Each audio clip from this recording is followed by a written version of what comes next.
Hello বন্ধুরা, আসসালামু আলাইকুম। আজকে আমরা চলে আসছি লেবু বাগানে। এই দেখেন এই গাছে কী পরিমাণ লেবু ধরেছে, ঠিক আছে। এতটুকু একটা গাছে প্রচুর পরিমাণে লেবু।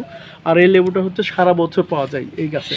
তো বাড়ির আঙিনাতে এইভাবে যদি আপনারা লেবু লাগান তাহলে কি হবে, আপনারা প্রতিদিন খাবারের সঙ্গে লেবু খেলে ভিটামিন সি এর অভাব দূর হবে, ডি অভাব দূর হবে।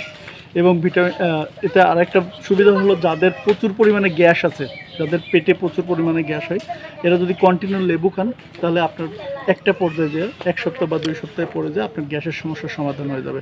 লেবু কিন্তু একটা ঔষধি ফল। তো আসেন আমরা বাড়ির আঙিনাতে এভাবে লেবু গাছ লাগাই। লেবু গাছ লাগিয়ে আমরা প্রতিদিন খাবারের সঙ্গে একটু একটু করে লেবু খাই, তাতে আমাদের শরীরের যেমন উপকার হবে, তেমন এটা বেশি পরিমাণে হলে আমরা বাজারজাত করতে পারবো, তাতে কিছু আর্থিক স্বাবলম্বীও আমরা হতে পারবো। তো বন্ধুরা, আসুন আমরা এভাবে আমাদের বাড়ির আঙিনাতে বিভিন্ন ফল বা ফসল ফলাই, যেটা আমাদের ফ্যামিলির জন্য